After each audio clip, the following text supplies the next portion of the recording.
Heavenly Father, we just thank you for an opportunity to study your word and study your faithfulness and our faithfulness in return. I pray that you just help us as you give us guidance and things to do. Help us to be wise as serpents and harmless as doves. Help us to use this chapter, Nehemiah chapter 2, as a good example for us. All this we ask in Jesus' name. Amen. Amen. So Nehemiah chapter 2, this is a chapter that's pretty near and dear to my heart. What I like about this chapter is it gives us kind of a focus of how God has us to faithfully do his work. I like the approach that Nehemiah does. We're going to explore some of his approaches. And then I also like the undergirding of faithfulness and the concept of faithfulness, how it plays on man and how it plays on God in this chapter. So, two concepts about God's will that I often come to. The first is trying to discover God's will. This chapter is not really talking very much about that. I teach other lessons, Psalms 37, other passages tell us how to find out what God is telling us what we have to do.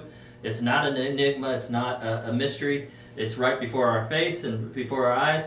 This chapter kind of focuses on doing what God has for us and what we absolutely know. Sometimes it's just as plain as we can do it. But when we come to this, oftentimes in our lives, we approach it kind of in a haphazard way.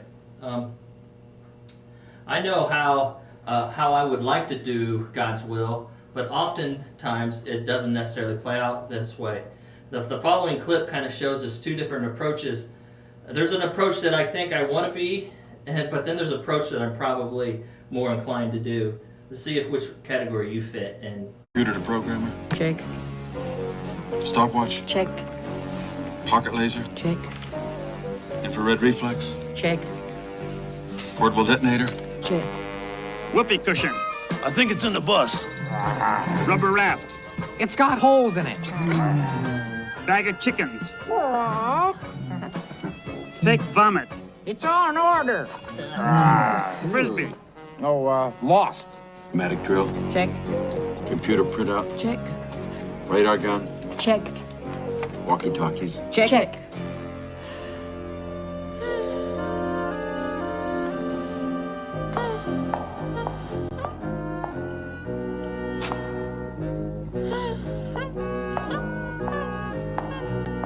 Wax lips. Man, I just had them. Did you leave them in your other pants? I don't have no other pants.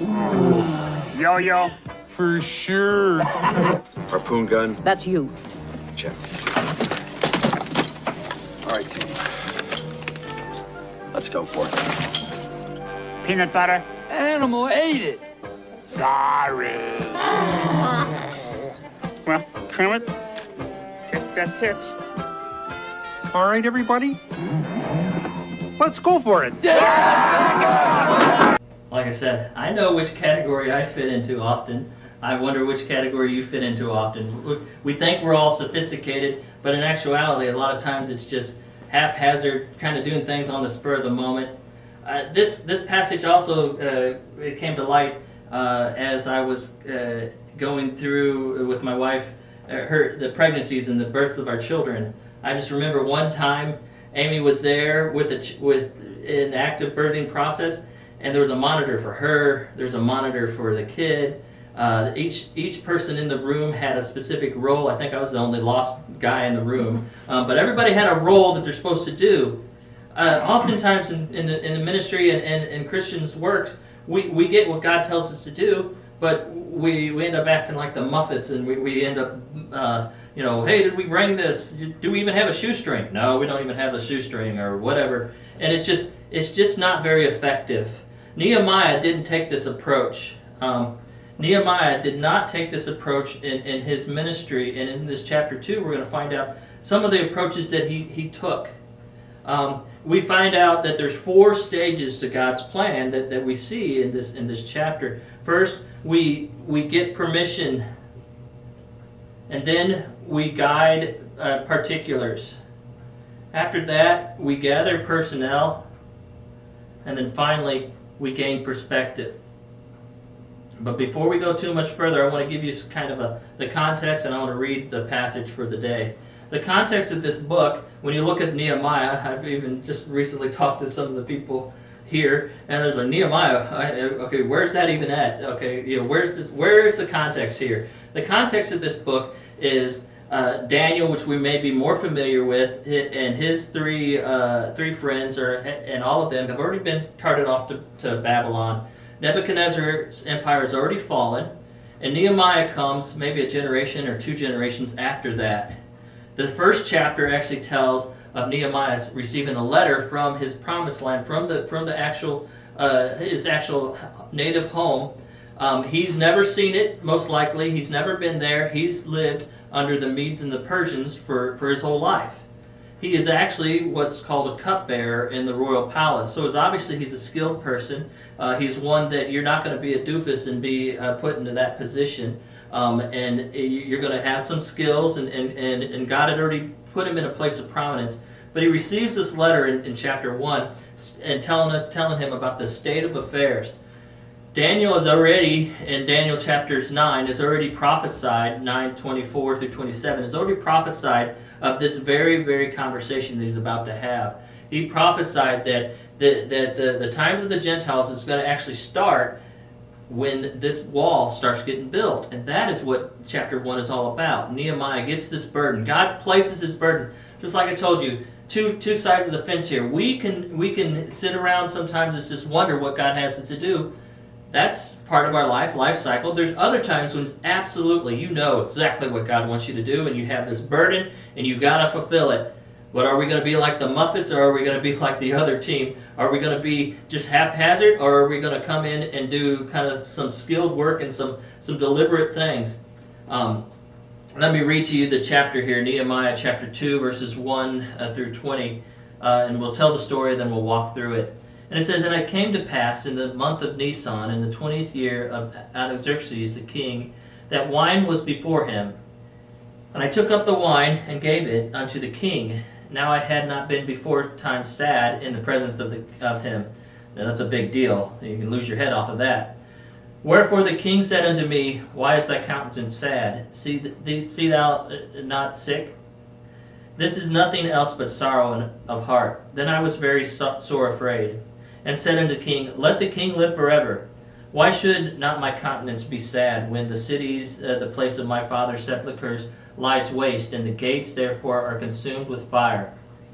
Then the king said unto him, For what do thou make this request? So I prayed to the God of heaven, and I said unto the king, If it please the king, and if thy servant have found favor in thy sight, that thou wouldest send me unto Judah, unto the city of my father's sepulchre, that I may build it. And the king said unto me, the queen also sitting by him, For how long shall thy journey be, and when wilt thou return? So it pleased the king to send me, and I set him a time. Moreover I said unto the king, If it please the king, let letters be given unto me to the governors beyond the rivers, that they may convey me over till I come to Judah, and a letter unto Asaph, the keeper of the king's forest, that he may give me timber to make beams for the gates of the palace, which appertains to the house, and for the walls of the city, for the houses that I shall enter into. And the king granted me according to the good hands of thy God upon me. Then I came unto the governors beyond the river, and gave them the king's letter. Now the king had sent captains of the army and horsemen with me. When Sanballat the Horite and Tobiah the servant the Amorite heard of it, it grieved them exceedingly that there was come a man to seek the welfare of the children of Israel. So I came to Jerusalem and was there 3 days. And I rose in the night, and I and some few men with me, and neither told I any man of what my God had put into my heart to do Jerusalem. Neither was there any beast with me, save the beast that I rode upon. For sake of time, I'm going to skip down to just verse 19 and 20 and close out the reading. And it says, But when Sanballat the Horite and Tobiah the servant the Amorite and Gesem the Arabian heard it, they laughed at us and scorned and despised us, and said, What is this thing that ye do? Will you rebel against the king? Then answered I them and said unto them, The God of heaven, he has prospered us. Therefore, we as servants servants will arise and build, but ye have no portion, nor rights, nor memorial in Jerusalem. So I thought it was important for us to get kind of the lay of the land and kind of see some of the things. Did you already hear some of the principles that he's following?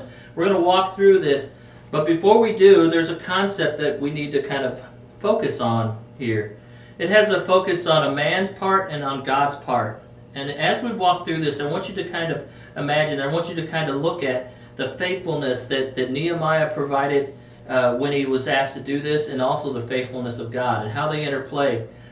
Before we explore these 4 steps, we just need to remember that, and we just need to have that as a bedrock. We'll come to that later on at the end of this sermon. But when we are working God's plan, He desires our faithfulness above all else.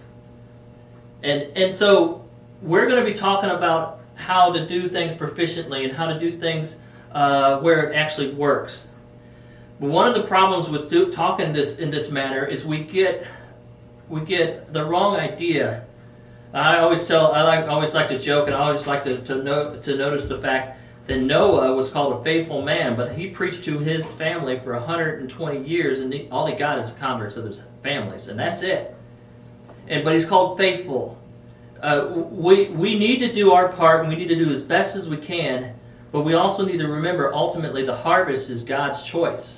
You know, me and my dad worked very hard on a lot of the things that he's done and a lot of his ministries, and I'm trying to make it better, and I'm trying to, you know, bring some of the thoughts that I think the Lord has given him.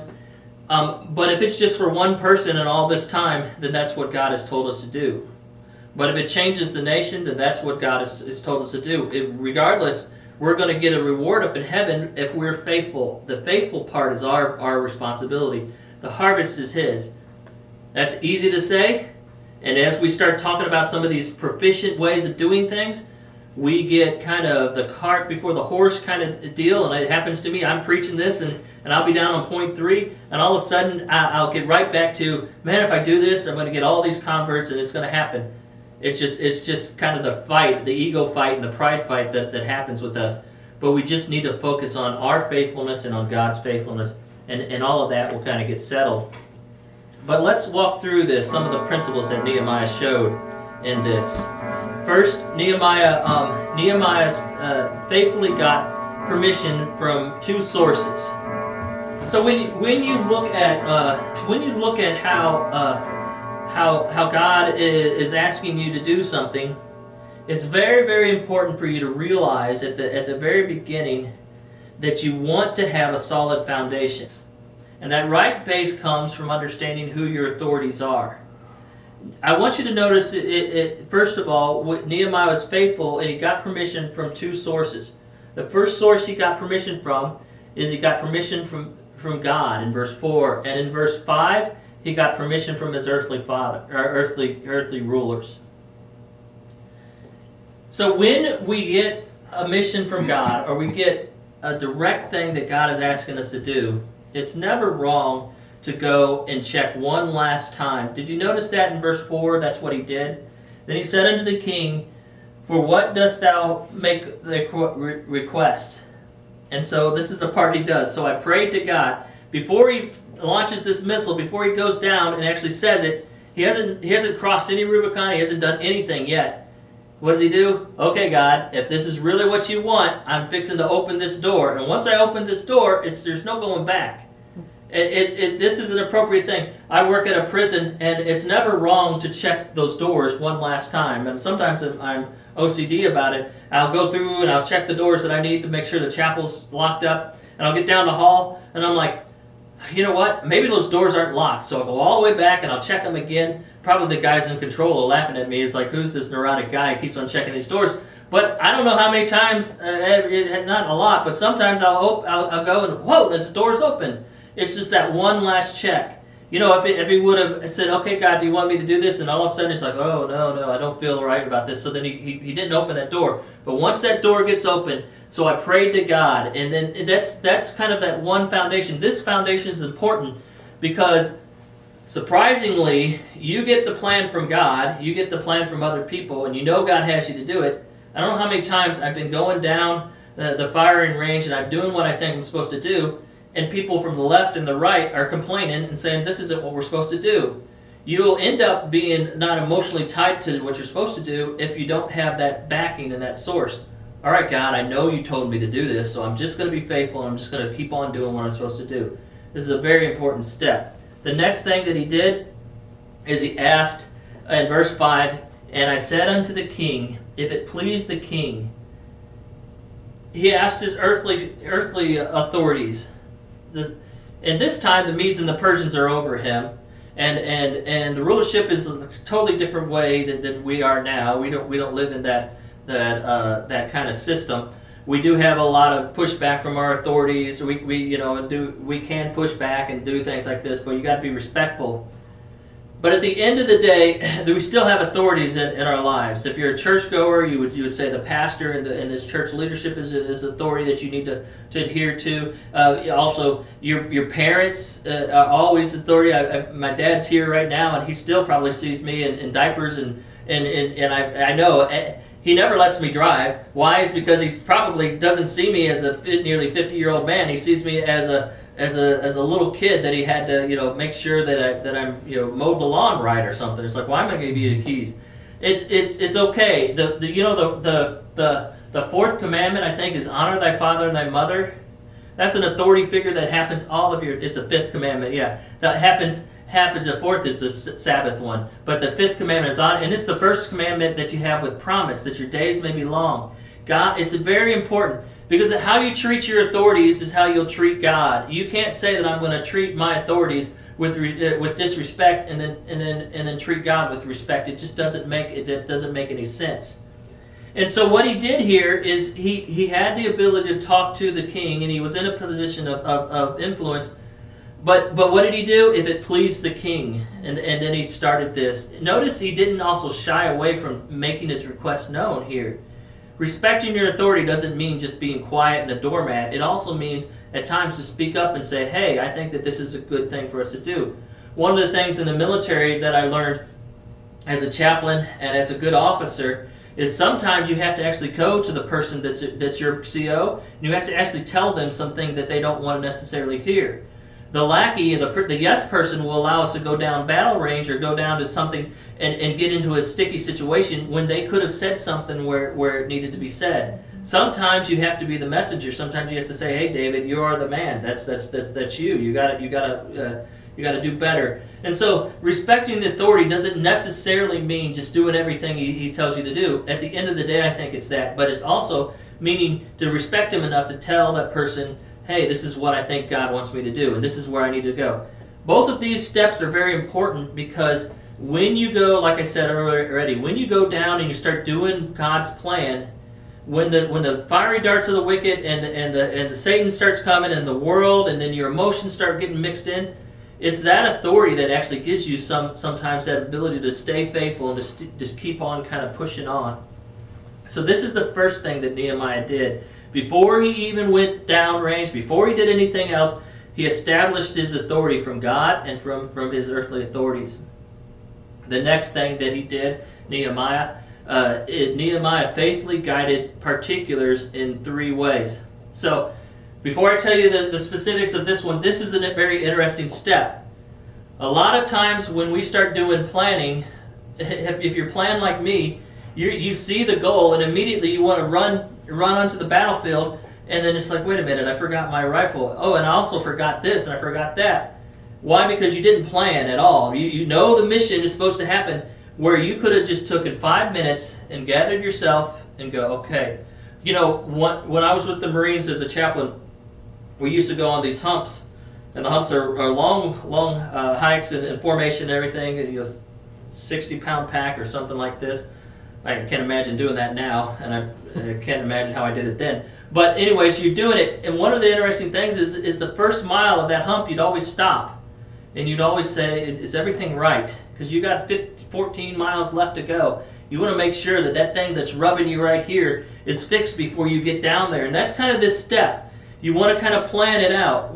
A little bit of preparation can actually help you a long way when you get down there, instead of running around like the Muppets and going, oh, I don't know where our yo-yo is. Instead of that, going, you know what, we're about to do this, so I probably need to bring this, and I probably need to plan these things. So how did he do this? How did Nehemiah plan this out? First, he guided particulars by answering the right questions about time and completion. Secondly, and this is found in verse 6, secondly, he guided particulars by anticipating roadblocks in verse 7. And then finally, he guided particulars by acquiring the right supplies. When we look at these questions are very interesting. Notice the questions. It's in verse 6. It says, "And the king said unto me, the queen also said, sitting by him, for how long shall this journey be?" Very, very important question. This has to do with timing and how long, what does it look like to be successful in this endeavor? How often have you started something that you think God wants you to do, and you don't even know what it looks like to be successful in it? You don't know when this is going to, am I going to have to do this for the rest of my life? Well, no. Could this may be a season? Maybe you have to do this for the rest of your life, but maybe this is just a season that you're supposed to be doing this. Where is the finish line, and where is it? How long is it supposed to? And what does this actually look like? One of the things I teach a lot of inmates in prison is something called the SMART goal system, and that uses some very, very specific ways of measuring the goals that you're doing and to measure the success of those goals. Without a timeline, you don't know if you're being successful. You don't know if you're falling behind. You don't know if you've already reached it. And that's what he already did. They established his timeline right out of the gate before he even went any further. The second thing that he did was, "When wilt thou return?" And so, what does it look like after this success? And how are we going to in the military we call this retrograde. Another way we say this is like a change of command. What does it look like after this? And are we setting people up for success in the same thing? I work in the bureaucracy. I've worked in the military bureaucracy, and I work in the BOP, the Bureau of Prisons bureaucracy. And one of the things that happens is you always want to think of how your shop is running, and then how your shop runs when you're gone, and also how your shop runs after you've retired. Have you set people up for their continual success, or are you making it harder for them, or are they going to have to start right over? These are things that if you're a faithful servant, you're already thinking about these things. And this is what Nehemiah did right out of the gate before he even went down. Even took a step on that road. The next thing that he did before he started his trip is he started to anticipate roadblocks, and this kind of is going to get another theme that happens with our plans. I hate to break it to everybody, not everybody is going to be on board about your plan, and also just life. Sometimes sin of this world, and sometimes just the world is made, is going to establish roadblocks that is going to stop you from doing what you're supposed to do. And so a good planning session, a good way of anticipating those roadblocks before you even start is appropriate. We see that Nehemiah did this here with this verse in verse 7. "Moreover, I said unto the king, if it please the king, let letters be given to me to the governors beyond the river." What's he saying there? He's about 500 or 600 miles away from his destination. And in order to get to that destination, he's going to have to cross the Euphrates. He's going to have to go across the river. A lot of times, those beyond the river was a phrase that they used over where they're at. And then he's going to have to go to different fiefdoms, different kingdoms, and he wouldn't make it. It's not like I'm going to get in my car and I'm going to go to New Jersey with nobody stopping me. And back in that time, if you go past Texas to Arkansas, there's somebody there to stop you from getting into Arkansas, right? That's how this setting was back then. So what he asked the king is, give me this letter so that I can make it. When they stop me, I can say, look, I'm on business with the king. He did this before he even started. Give me these letters. Let letters be given unto me to the governors beyond the rivers, and they may cover me over till I come unto Jordan. The next thing that he did is this. He anticipated the right supplies that he needs. And a lot of this happens before he even left. Imagine this. You get 500 or 600 miles, you have this letter, you get to Jerusalem, it's just a big old wasteland of mess. It's not there anymore. You got to build a wall, and we don't even know what we're going to do for the tabernacle or the temple right now. We're trying to build it from scratch. You look around and you go, okay, I would like to have some lumber. Where's the trees? There are no trees over there, at least not in the quantity that you needed. The trees are up in Syria, and that's what he did with the king before he even left, right? and a letter unto Asaph, the keeper of the king's forest, that he may give me timber to make beams for the gates of the palace, which appertain to the house, and for the walls of the city, and for the house that I shall enter into. And the king granted him this. He did this before he even went there. He knew that when he gets to this place, he needs to have the proper supplies. This step probably saved him months and maybe years in doing this. He's, and so we're not going straight to Jerusalem. You're thinking ahead of time. You go straight to where the action is, and you don't have the vital things that you need. Instead, he went up and got what he needed, and then he came back down. He's planning this thing out right before he even started. And so this is that step. He looked at the particulars before he even moved on. The next thing that Nehemiah did is he faithfully gathered personnel with two means in mind. So the first thing that he did is he brought specific people with specific skill sets. So who does he need on his team? Well, first, when you travel back then, you travel on the highways, and it's going to be very, very dangerous. So what is he doing? He has people there that are going to help him, guard him. Also, when you get to a wasteland where people don't know who you are other than this letter, you're going to need people to guard you. So while you're doing your work, they're stopping people to hurt you. Me and George just had an incident with my wife about this. We were out building this awning, and we ran into some wasps. And so my wife got to be on wasp duty, and she sat down in the chair, and she had two things ready to take them out in the air while me and George were constructing this awning. She's doing just as a vital job as we were, and she was good at it too. I think she had her, the wasp actually knew her by name by the end of this story. But we were able to construct this. Why? Because she was doing what she was supposed to do, and we were doing what we were supposed to do. Another thing, imagine all the carpenters, all the skilled people that Nehemiah brought. He didn't just go get the lumber, and so now we got these sticks of lumber, and now what do we do with these things? How do we build this? He has people there that are going to know what they're supposed to do. Nehemiah was an organizer. He's trained as a bureaucrat kind of deal. He had a specific role. Everybody had their specific role there that they're supposed to do. And then we find this here in verse 9, and it says, Then I came unto the governor beyond the river, and gave them the king's letter. Now the king had sent captains of the army and horsemen with me. It only mentions the captains of the army with him, but I imagine that he's going to have all these other carpenters and all these other people. Matter of fact, chapters 3 and 4 actually mention them by name. I think there's a whole litany, either this one or the next Ezra. One of the books has a whole list of people and what they did and how they actually did this function and their roles. But the most surprising thing is that he didn't just pick people with skill sets. He picked people that are not going to dissolve the team. Immediately when he got in this land, you got Sanballat the Horite and Tobiah the servant, the Amorite. And that's who you have. When you've got God's plan, they come out of the woodworks, right? God's plan for me is to give all the little children, love and care and to be kind to everyone. And you got some Sunday school teacher that's been there for 20, 30 years coming up and go, well, I don't think that's what God wants us to do. What? I'm saying be nice to the little kids. Nope, absolutely not. As a matter of fact, I think we need to go a different direction. And how dare you even say that you're supposed to do this? What? How many times have I been in the military and in my other ministry in the prison where I get something that I think I'm supposed to do, and people are chirping at me left and right saying, that's not right, you can't do that, how dare you do this,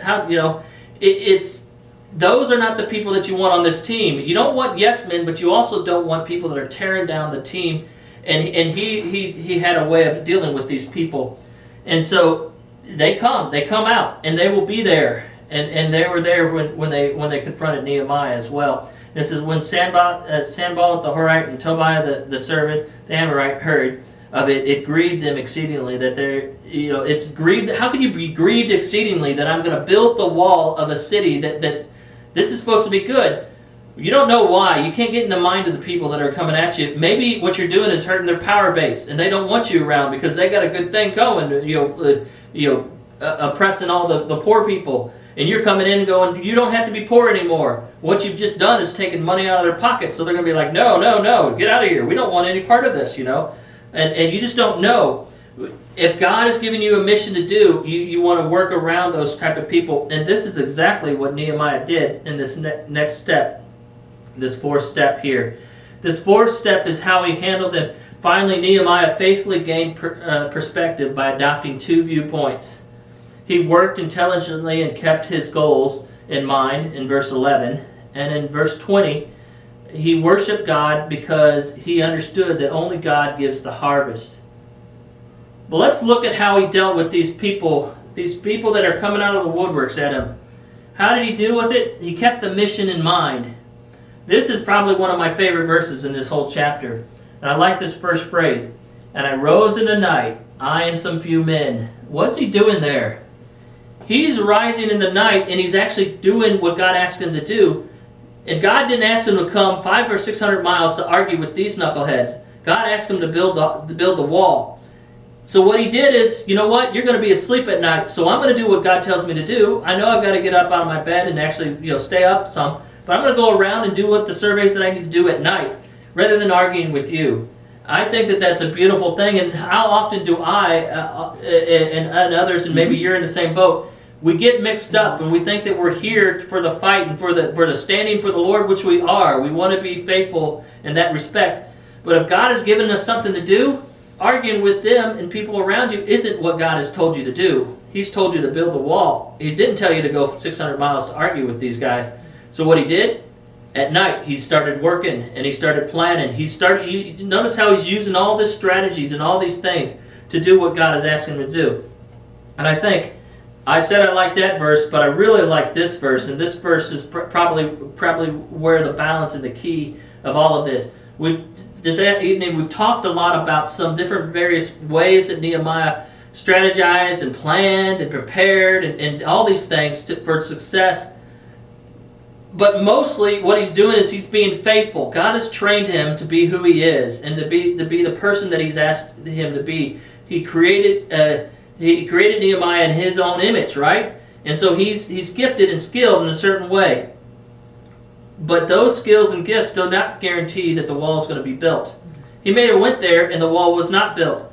We know that that's not this story. But sometimes God doesn't necessarily promise us success. He tells us just to go and do what he's asked us to do.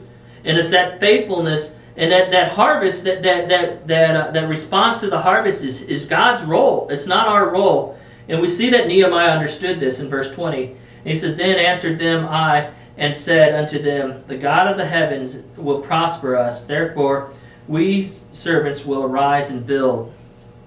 So, these were some of the steps and some of the things that God did, and that Nehemiah did and demonstrated in this chapter. First, he faithfully got permission. Remember, he got permission from God and then from his king and from his earthly rulers.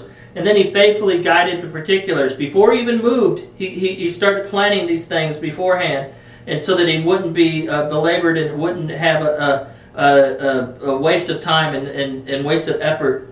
And then thirdly, he faithfully gathered personnel. He got the right personnel, not those that are going to argue, but those that actually want to do the mission. And then he wasn't sidetracked by those that didn't want to do the mission. He went around them, and ultimately he faithfully gained perspective. The faithful perspective that he had is God is the one that gives the increase here. This all came to me about when I was in the military. I was with a unit called the 3rd Battalion, 2nd Marines. And I'd already went to Iraq with them. This is my first assignment in the military. I've done a number of them. So I was their battalion chaplain. We went to Iraq. We came back. And then we started gearing up for the next assignment, which was called the MEW. And it was during this time that I started noticing this chapter, and this chapter really opened up on one particular mission after we got back from our float, our MEW. And what a MEW is, Marine Expeditionary Unit, is I'm the battalion chaplain, so I have a battalion of 1,200 to 1,500 men, and we have a wing section of it, and we have other sections of it. We're encased in a unit that's able to port wherever the hot spot in the world is. Like an embassy goes up, we're the ones that would come in, or something happens, we're the first ones on the watch, and we would have this watch that we did. And so we actually floated around for about a 6 months to 9 months, I can't remember exactly. and nothing really happened. We trained for a year, and we were ready to do all these missions, but we were ready, and nothing seemed to happen. And we came back, I think about December. You greeted my wife and everything. We said, yeah, this is great. And after a devastating earthquake on the 12th January, our MEU, we were called back up, and we were the ones that actually went down to Haiti, the Haitian earthquake, and we were the Marines that went down there. It was during that time that I started noticing, I really felt this is what God has wanted me to do. I'd already went to Iraq with these Marines, 3rd Battalion, 2nd Marines, and then now I'm going on a MEU, and whenever the actual thing starts hitting, I've already got assignment to Hawaii. My wife was ready to go. As a matter of fact, when this happened, I told her we're probably going to be going. She said, no, you've already done a year away. You wouldn't go again. I said, well, there's nobody else. We're going to be called to go. And I remember one of my chaplains, or my senior chaplain, came to me and says, I can get you out of this. And I says, no, I think this is really what God has asked me to do. I'm their chaplain, and if they're going into this, I need to go because this is very important. And so this was actually the senior chaplain actually did pull some strings to get me out of it to go to my next assignment. But I told our battalion commander, I says, no, I think I need to go. And when things like this happens, the battalion commander in that seat has a really, really good ear of all the movers and shakers. And he says, we want our chaplain, so I went. And it wasn't necessarily a good career move, but it was what I thought what God had me to do. But ultimately, it was a pretty impossible situation when I went down there. It was pretty brutal. That country is not really made to do very much in the first place. And then that earthquake hits, and I mean, we can't rebuild this country. This country wasn't even built before the earthquake hit.